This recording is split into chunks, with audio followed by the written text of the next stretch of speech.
안녕하세요, 채린입니다. 제가 최근에 브이로그에서 인턴하고 있다는 얘기를 몇 번 드렸었는데 그때마다 댓글이나 DM으로 인턴 관련해서 질문 주시는 분들이 정말 많았어요. 특히 제가 아나운서 준비를 하고 있다 보니까 아나운서 준비랑 인턴이랑 어떤 관련이 있나요? 왜 하시나요? 어떤 인턴 하시나요? 이런 질문들이 많았는데 오늘 그 인턴하는 얘기에 대해서 여러 가지 질문에 대해서 간단하게 답변도 드리고 그리고 제가 인턴하면서 영어 공부했던 이야기도 들려드리려고 합니다. 우선 첫 번째로 어떤 인턴 하세요? 라는 얘기를 정말 많이 들었는데요. 제가 하고 있는 인턴은 스타트업에서 컨텐츠 마케팅 인턴을 하고 있습니다. 그리고 제가 하고 있는 스타트업은 슈퍼코더라는 회사라서 요즘 한국 중소기업이나 스타트업에서 개발자를 구하기가 굉장히 어려운 상황이거든요. 베트남과 같이 개발도상국에 있는 개발자들이 한국 개발자들보다 오히려 더 개발에 잘하거나 비슷한 수준에 있는데 임금은 저희보다 현저히 낮은 수준이란 말이에요. 그래서 개발도상국의 개발자들을 한국 스타트업 및 중소기업과 연결해주는 HRIT 플랫폼이라고 보시면 됩니다. 그리고 두 번째로 아나운서 준비랑 마케팅 인턴이랑 무슨 관련인가요? 왜 하시나요? 이런 질문도 많이 받았는데요. 가장 중점적으로 드리고 싶은 이야기는 아나운서 준비를 위해 하는 건 아니라는 점이에요. 그런데 하다 보니까 아나운서 준비에도 조금은 도움이 되고 있다. 이렇게 생각해 주시면 좋을 것 같은데요. 아나운서라는 직업 자체가 제 노력과 비례해서 합격과 불합격이 결정되지 않을 때도 많을 뿐더러 워낙 뽑는 인원 자체가 적다 보니까 안 됐을 때 플랜 BC를 세우는 것도 굉장히 중요하다고 생각하거든요. 요거에 대한 자세한 설명은 제가 아나운서 준비 일찍 시작한 거에 후회하나요? 라는 영상에서도 말씀을 드렸거든요. 컨텐츠 마케팅 분야도 제가 관심을 가지고 있는 분야이기 때문에 제가 플랜 BC로 삼아도 되는지 혹은 이게 플랜 A가 될 건 아닌지 이런 걸 확인해보기 위해서 마케팅 인턴을 하고 있습니다. 그리고 세 번째는 아나운서 준비를 하는데 이게 어떤 식으로 도움이 되냐라는 점인데요. 사실 아나운서 준비를 하는데 직접적으로 도움이 된다 이런 건 아니에요. 그런데 어쨌든 아나운서도 조직 생활을 하는 거고 커뮤니케이션 능력이 중요하고 대학생 수준에서는 경험해보기 어려운 하나의 조직에 들어가는 거기 때문에 조직들과 어떻게 잘 커뮤니케이션해서 효율적으로 일을 마칠 수 있는지에 대해서 많이 배운 것 같아요. 물론 대기업 인턴도 그 네임 밸류가 상당하기 때문에 좋지만 스타트업에서 해서 좋았던 점은 물론 모든 대기업이 그런 건 아니지만 대기업 인턴으로 가면은 저에게 중요한 임무를 맡겨주시지도 않는 게 대부분의 경우라고 알고 있거든요. 그런데 스타트업 인턴이다 보니까 여느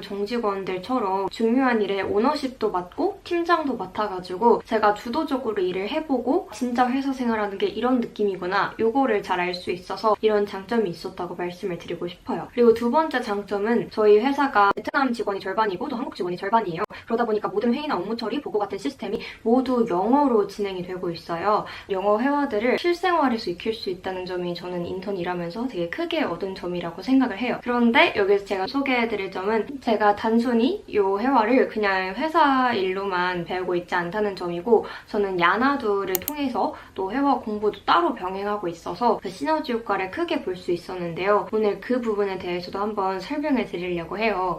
특히 제가 이번에 인턴이지만 되게 영광스럽게도 베트남 출장에 오너십을 갖고 동행을 할 수 있는 기회가 있었는데 그만큼 제가 오너십을 갖고 있기 때문에 제가 대부분의 일들을 모두 가장 잘 알고 있었고 잘 일을 해내야 되는 과정 속에서 베트남에서 부족한 영어 실력을 또 보여드릴 수 없었던 상황이었어요.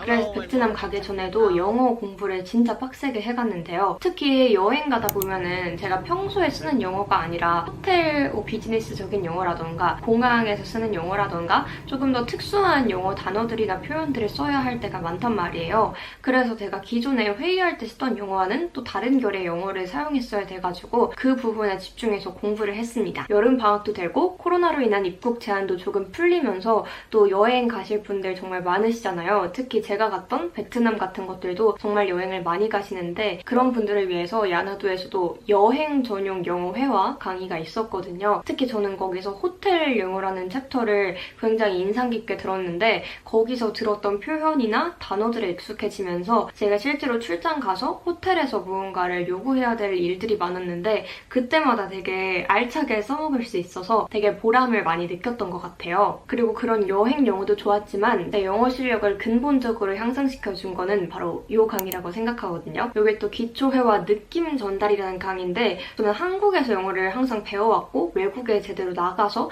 실전적인 영어를 사용해본 적이 많이 없다 보니까 그냥 단어를 단어를 외우고 그에 대한 한국풀이를 외우고 이런 식으로 영어를 공부를 해와서 사실 영어에 대한 감각, 느낌 이런 게 되게 많이 부족하다고 생각을 했거든요. 저같이 한국식으로만 영어 열심히 공부하신 분들 많을 텐데 이런 분들께 어떤 영어에 대한 감각을 끌어올려줄 수 있는 강의가 아닌가 싶거든요. 야나도 강의가 워낙 여러 개가 있고 그 중에서도 정말 여러 가지 회화 실력을 다 품을 수 있는 강의가 마련되어 있었거든요. 그래서 요거는 이름은 기초 회화 강의긴 한데 정말 처음으로 영어 회화를 입문하시는 분들이 기초적인 감을 쌓기에도 좋지만 저처럼 한국식 영어만 배워와서 영어에 대한 느낌이 조금 부족하다 하는 분들께도 정말 강력하게 추천드리고 싶은 강의예요. 예를 들면 우리나라에도 타다라는 한국어 단어가 있는데 이 단어에 대해서 정말 다양한 용도로 다의어로 쓰이잖아요. 그런데 이때 상황마다 어떻게 쓰이는지를 사실 달달 외우고 있기보다는 이 타다라는 단어의 느낌,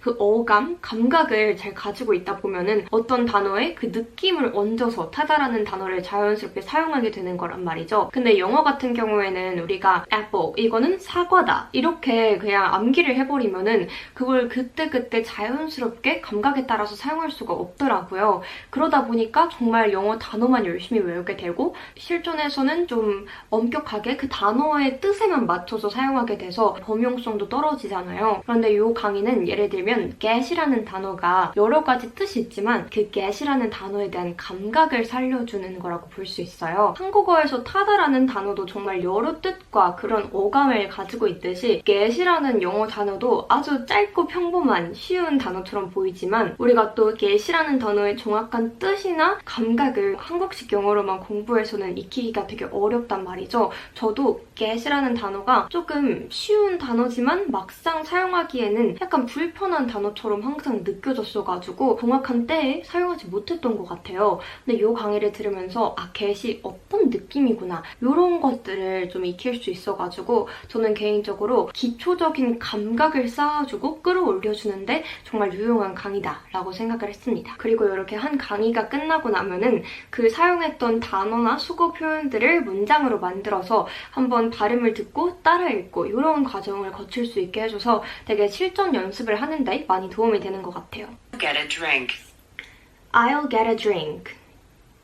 He got fired. He got fired. 이런 식으로 강의를 들으시면은 굉장히 한층 더 영어 회화를 레벨업 하시는데 도움이 되시지 않을까 싶습니다. 네, 그래서 오늘은 제 영어 회화 공부한 얘기와 더불어서 제 인턴하고 있는 썰도 여러분들께 들려드렸는데요. 이번에 인턴 말고도 제가 워낙 대외 활동 같은 것도 많이 하다 보니까 그거에 대한 질문도 제가 많이 받았었거든요. 그래서 대외 활동이나 인턴 같은 활동들을 제가 합쳐서 하나의 영상에서 조금 더 자세하게 설명드리고 어디서 구하는지, 어떤 사이트를 주로 사용하는지, 어떤 기준으로 고르는지 등등 영상을 또 기획해서 가져오도록 하겠습니다. 오늘 영상 봐주셔서 감사하고요. 요 끝까지 봐주신 분들을 위해서 깜짝 선물을 준비했는데요. 제가 방금 소개해드린 요 야나도 영어 회화, 나도 방학 때 공부해보고 싶다 하시는 분들이 있으실 것 같은데요. 설명란에 또 저희가 쿠폰 코드를 적어놨어요. 그래서 요 설명란에 있는 쿠폰 코드를 입력하시면은 야나도 영어 회화 공부하실 때 할인된 가격으로 만나보실 수 있으니까요. 아마 다들 새해 목표로 영어 회화 공부 세워두셨을 거예요. 지금이라도 늦지 않았으니까 가장 유명한 영어 회화 사이트 야나도에서 여러분들이 한번 새로운 도전 해보시길 응원하겠습니다. 저는 다음 시간에 뵐게요. 안녕.